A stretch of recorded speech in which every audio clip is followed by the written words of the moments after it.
svaka evanđelska priča, ona je ovako kratka, sažeta i u njoj imamo sve ono što je potrebno za naše spasenje. Kada bi čovjek u svome životu istinski, ali baš istinski, samo jedno začalo Svetoga Evanđelja, a jedno začalo to je, evo kao što smo i sada pročitali, 10-15 rečenica najduže, on bi našao spasenje svojoj duši.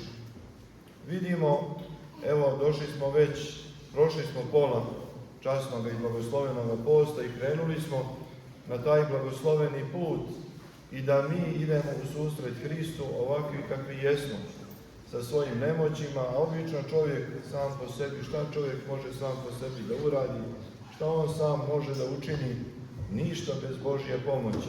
Upravo nam to nas uči ovaj sveti post, to nas uči sveta crkva Božja i sveto Evanđelje kad ga god čitamo. Vidimo ovu jednu životnu dramu jedne porodice. Možete zamisliti kako je teško nositi takav krst ako imate nekog uopšte bolesnog u porodici, a kamoli ako je to u pitanju dijete.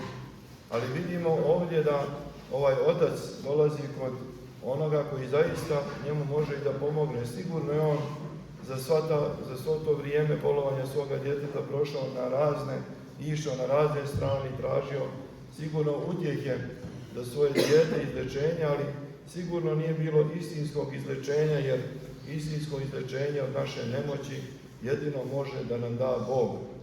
Pa vidimo da iz nama to sad izgleda čudno kada apostoli pitaju Gospoda, a zašto ga mi ne mogasmo istjerati toga duha? Bili su pored samoga Gospoda, činjeli su i gledali čudesa koja je on činio, što bi rekli, bili rame uz živoga Boga. Ali Bog, sve što djela u ovom svijetu, djela smisleno i sve to ima smisla. I zašto oni nisu mogli da ga istjeraju, zašto je ovo dijete vjerovatno toliko godina i čekalo na iseljenje, jer sve što biva u našem životu, a pogotovo kada neko doživi iseljenje, to je sve na slavu Božju. I na kraju ona ključna rečenica kada Gospod govori, ovaj rod se jedino može izgoniti postom i molitvom. Kada to sad ovako pomislimo, to izgleda malo jednostavno, ali uopšte nije jednostavno.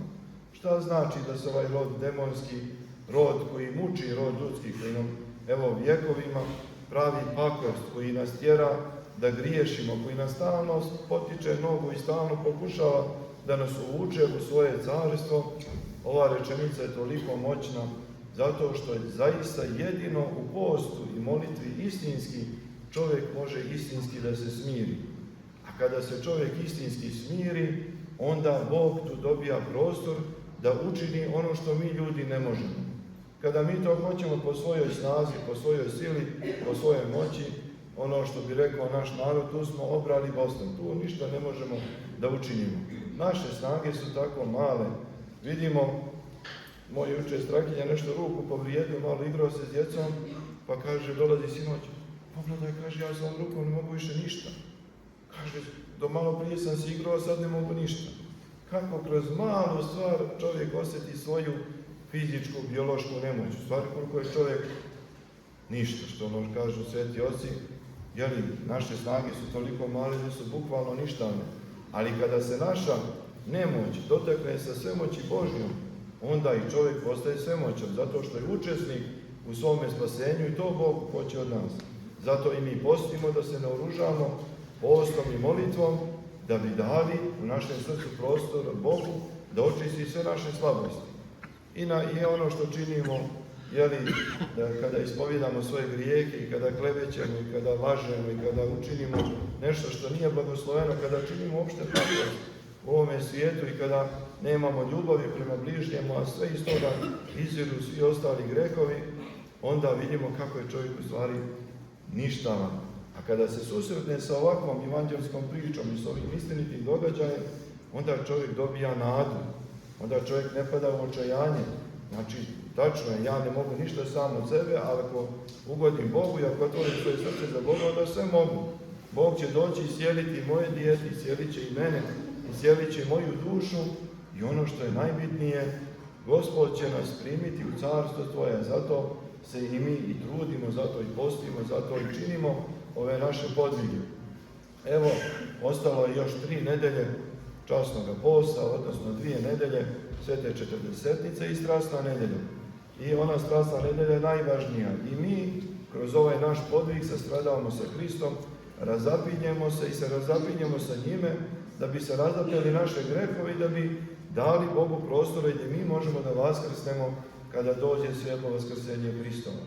Vidite kako je čovjek mali, ali kako može da bude veliki kada traži pomoć od Boga. I ova rečenica ovoga Oca zaista nek nam bude stalno na umu.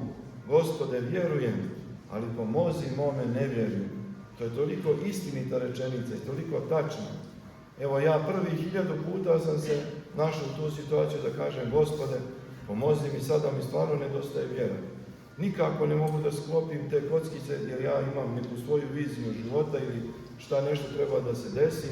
Znam da to nije do mene, znam da čovjek tu ne može Bome da učini, ali opet mi hoćemo da budemo po našemu, onda vjerujemo onome što je po našemu, nešto je po Božjemu. I onda kada nas se ne desi ono što je po našemu, onda mi kažemo, a Bog je digo ruke od nas. Ma nije čovječe, nego si ti vjerovao ono što ti vjeruješ, a ne ono što je Božja volja. Ako mi vjerujemo ono što mi zamislimo, ne daj Bože kad bi meni bilo ono što bi ja zamislio za sebe. Sigurno bi bio najgoriji čovjek na svijetu, najnemilosrdniji. Ko zna što bi ja sve u životu pomislio da imamo nekakvu moć, da imamo nekakvu slavu. To je u prirodi ljudskoj.